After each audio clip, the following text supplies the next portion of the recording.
ఇప్పుడు మనం 2024 సంవత్సరం మార్చి నెల 1వ తేదీ నుంచి 30వ తేదీ వరకు ద్వాదశ రాశుల్లో 6వ రాశి కన్య రాశి వారి జ్యోతిష్యం భూత భవిష్యత్తు వర్ధమానం ఎలా ఉందో చూద్దామండి. ఈ మార్చి నెలల మహాశివరాత్రి ఘడియ కూడా రాబోతుంది. అలాగే హోళీ పౌర్ణమి ఘడియ కూడా రాబోతుంది. ఈ మాసంలో చాలా వరకు శుభయోగాలు అశుభయోగాలు ఎలా ఉందో చూద్దామండి.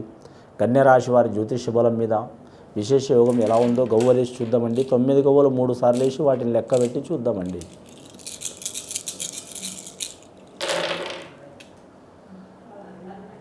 ముఖ్యంగా మాత్రం కన్య రాశి వారి జాతకంలో చూడాలంటే మాత్రం 8 గవ్వలు పడ్డాయండి. కన్య రాశి వారి జాతకంలో కూర్చుంటే రాజు, లేస్తే మంత్రి, తిరిగితే సేనాధిపతి అన్నట్టు 3 ఫలాలు కలిసి వస్తాయండి. వీరికి వీరే రాజు, వీరికి వీరే మంత్రి, వీరికి వీరే సేవకులు. కన్య రాశి వారి జాతకంలో చాలా వరకు విశేషమైన యోగం ఉన్నది. వీరి జాతక బలానికి పట్టిందల్లా బంగారం ఉంటుంది. అనుకున్న పని సాధించే అవకాశం ఉంది. గత కొన్ని సంవత్సరాల నుంచి పడుతున్న బాధలు, చిక్కులు, చికాకులు, దారిద్ర్య బాధలు తొలగిపోయే అవకాశాలు ఉన్నాయి. ముఖ్యంగా వీరి జాతకానికి మాత్రం శని శుభస్థానంలో నడుస్తుంది. వీరికి 8 గవ్వలు పడ్డాయి. శనీశ్వరునికి అదృష్ట సంఖ్య మాత్రం, శని గ్రహానికి అదృష్ట సంఖ్య మాత్రం 8వ సంఖ్య కాబట్టి మాత్రం ముఖ్యంగా లాయర్లకు, ఐఏఎస్ ఆఫీసర్లకు, ఐపీఎస్ ఆఫీసర్లకు, రక్షణ రంగం సంబంధించిన వారులకు, లేబర్ రంగం సంబంధించిన వారికి, అలాగే వీరి జాతకంలో శ్రమకు సంబంధించిన వారికి, అలాగే వీరి జ్యోతిష్యంలో చూడాలంటే మాత్రం ముఖ్యంగా వీరి జ్యోతిష్యంలో ఏ పని చేసినా కూడా కలిసి వచ్చే అవకాశం ఉంటుందండి. సనాతన ధర్మం పాటించే అవకాశం ఉంటుంది. ఈశ్వర అనుగ్రహం ఉంటుంది. ఈ కన్య రాశి వారి జాతకంలో ఉత్తర నక్షత్రం వారికి మాత్రం చాలా వరకు మాత్రం శుభయోగం ఉన్నదండి. మార్చి నెల మహాశివరాత్రి ఘడియలో మాత్రం వీరు ఉపవాసం ఉండి మాత్రం శివుడికి పూజ చేయటం, జాగరణ చేయటం చాలా వరకు అనుకూలం ఉంటుందండి. శివుడికి పూజ చేయటం అంటే మాత్రం ఉపవాసం అంటే చాలా వరకు అనుకుంటారండి. ఏ తినకుండా, పచ్చి నీళ్లు కూడా తాగకుండా, కొంచెం సేపు కూడా నిద్రపోకుండా ఉండటం అని అనుకుంటారు. దాని మూలంగా ఏమవుతుందంటే మాత్రం ఆరోగ్యంలో ఇబ్బంది వస్తుంది, కోపం వస్తుంది, ఇరిటేషన్ వస్తుంది. కొందరికి ఆరోగ్యంలో ప్రభావం మంచిగా ఉండదు, తొందరపాటు వస్తుంది, ఈర్ష్య అధికం వస్తుంది. ఉపవాసం అంటే దేవుడికి దగ్గరగా ఉండటం అండి.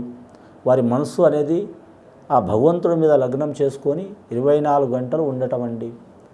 కానీ మాత్రం కొందరు ఆరోగ్యంలో బాగలేని వారు మామూలుగా మాత్రం పళ్ళ రసాలు తాగటం కానీ, వాటర్ని తాగటం కానీ, కొబ్బరి నీళ్లు తాగటం కానీ చేసి వారు దేవునికి దగ్గరగా మాత్రం నిగ్రహంగా ఉంటే వారికి చాలా వరకు ఉపవాస ఫలితం కలిసి వచ్చే అవకాశం ఉందండి. చాలా వరకు మంచి ఫలితాలు, విశేష యోగాలు కలిసి వస్తాయండి. ఏది తినకుండా, మంచి నీరు కూడా తాగకుండా ఉపవాసం ఉండటం అంటే కంట్రోల్ చేసుకోవడం మనసుని చాలా కష్టం ఉంటుంది. చాలా జాగ్రత్తగా ఉండాలండి. కానీ మాత్రం అలవాటు ఉన్నవారైతే మాత్రం వారికి తోచినట్టు ఎవరైనా చేసుకున్నా చాలా వరకు మంచి యోగ బలం ఉంటుందండి. రెండవసారి గవ్వలేసి చూద్దామండి.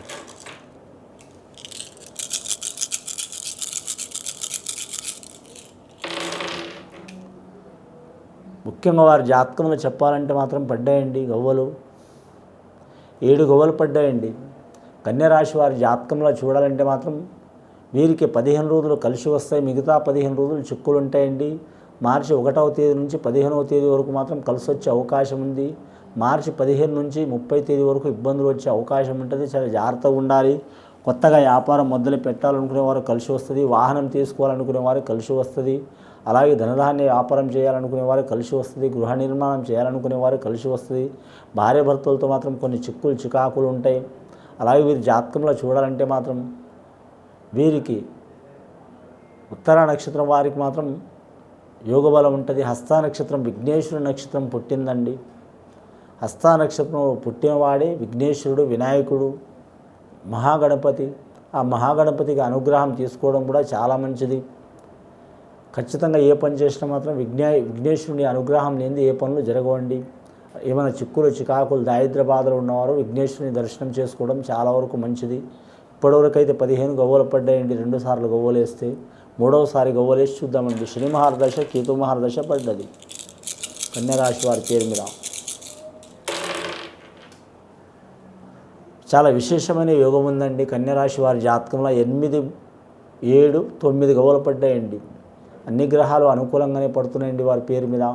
9 గవ్వలంటే మాత్రం చూడాలంటే 9 గ్రహాలు అలాగే చూడాలంటే మాత్రం చాలా వరకు కుజ మహర్దశ, రవి మహర్దశ నుంచి పడితే వారి జాతక బలానికి చూడాలంటే మాత్రం లాస్ట్ రవి, చంద్ర, కుజ, బుధ, గురు, శుక్ర, శని, రాహు, కేతు 9 గ్రహాలు కూడా మాత్రం వీరికి ఎన్ని రకాలుగా విశేష ఫలం ఇచ్చే అవకాశం ఉందండి. ఎన్ని రకాలుగా ఇబ్బందులు పెడతారో అన్ని రకాలుగా విశేష ఫలితం ఇచ్చే అవకాశం ఉంది. నవగ్రహాల ఆరాధన చేయాలి తప్పకుండా. వీరు వారికి ఏమైనా ఆరోగ్యంలో చిక్కులు, చికాకులు, దారిద్ర్య బాధలు ఉన్నవారు చేయటం కూడా చాలా మంచిది. వివాహంలో చిక్కులు ఉన్నవారు చేయటం కూడా చాలా మంచిది. సంతానంలో నష్టం ఉన్నవారు కూడా చేయటం మంచిది. అలాగే వ్యాపార విషయంలో నరదిష్టి ఉన్నవారు, కుటుంబ విషయంలో నరదిష్టి ఉన్నవారు, భార్యాభర్త దూరం ఉన్నవారు, అలాగే కోర్టు తగాదాలు ఉన్నవారు, అలాగే కుల పంచాయతీ ఉన్నవారు, అలాగే మాత్రం అన్నదమ్ములతో విరోధం ఉన్నవారు, అలాగే రియల్ ఎస్టేట్ రంగంలో నష్టం ఉన్నవారు, రుణ తగాదాలు ఉన్నవారు ఖచ్చితంగా నవగ్రహ ఆరాధన చేయాలండి. చేస్తే చాలా వరకు విశేషమైన ఫలితం ఉంటుంది. ఏ దోషాలు లేకపోయినా కూడా మాత్రం నవగ్రహ ఆరాధన చేస్తే మాత్రం చాలా వరకు ఆ నవగ్రహాలు మాత్రం అనుకూలించే అవకాశం ఉందండి. ముఖ్యంగా మాత్రం మన కులదేవతల్ని, నవగ్రహాల్ని, అలాగే మాత్రం నమ్మిన దేవతల్ని, అలాగే మాత్రం పెద్దల్ని మాత్రం ఆదరణ చేసుకోవడం చాలా మంచిది. వీరి జాతకంలో పడ్డాయండి గవ్వలు. ఫస్ట్ 8, తర్వాత 7, 15 గవ్వలు, ఈ 9 గవ్వలు, మొత్తం 24 గవ్వలు పడ్డాయండి వీరి జాతక బలంలా. 24 గవ్వలు అంటే మాత్రం 2 చంద్రమహర్దశ, 4 రాహుమహర్దశ. వీరి జాతకానికి మధ్యన కొన్ని ఆటంకాలు, చిక్కులు, చికాకులు వస్తే జాగ్రత్తగా ఉండాలండి. వచ్చినా సరే మాత్రం వీరు పికప్ అయ్యే అవకాశం ఉంది, అనుకున్నది సాధించే అవకాశం ఉంది. కానీ మాత్రం లక్కీ నెంబర్ వీరికి వస్తుంది, 5 వస్తుంది, అలాగే 6 వస్తుంది. అలాగే వీరి పేరు మీద విశేషమైన యోగం ఉంటుంది. స్త్రీలకు అధిక ప్రాధాన్యత ఉంటుంది అని మాత్రం గవర్నమెంట్ ఆఫీసర్లు అందరికీ మాత్రం చాలా వరకు ఆటంకాలు, చిక్కులు, చికాకులు, దారిద్ర్య బాధలు వస్తాయండి. ఐఏఎస్ ఆఫీసర్లు కావచ్చు, ఐపీఎస్ ఆఫీసర్లు కావచ్చు, అలాగే రక్షణ రంగం సంబంధించిన వారు కావచ్చు, విద్యారంగం సంబంధించిన వారు కావచ్చు, వైద్య రంగం సంబంధించిన వారు కావచ్చు, అలాగే మాత్రం ఎంఆర్ఓ సంబంధించిన వారు కావచ్చు, రెవెన్యూ రంగం సంబంధించిన వారు కావచ్చు, రోడ్ల భవనాల శాఖ సంబంధించిన వారు కావచ్చు, మున్సిపాలిటీ రంగం వారు కావచ్చు, కొన్ని ఇబ్బందులు, చిక్కులు, చికాకులు వచ్చే అవకాశాలు ఉన్నాయి. అలాగే నిరుద్యోగులు శుభవార్తలు వినే అవకాశం ఉందండి.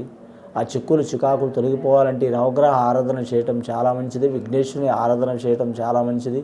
అలాగే మాత్రం శివుడికి మాత్రం రుద్రాభిషేకం మహాశివరాత్రి గడియలో చేయటం చాలా మంచిది. అన్నదానం, గోదానం, భూదానం, సువర్ణదానం, వస్త్రదానం ఎవరి శక్తి తగ్గట్టు వారు చేయటం సనాతన ధర్మం ప్రకారం మాత్రం పండితులతో, సద్బ్రాహ్మణులతో చెప్పించడం చాలా వరకు శుభయోగం అండి. ఇది విని చూసి ఆచరించే వారికి గొప్ప ఫలితాలు కలుగుతాయండి. శుభం భూయత్.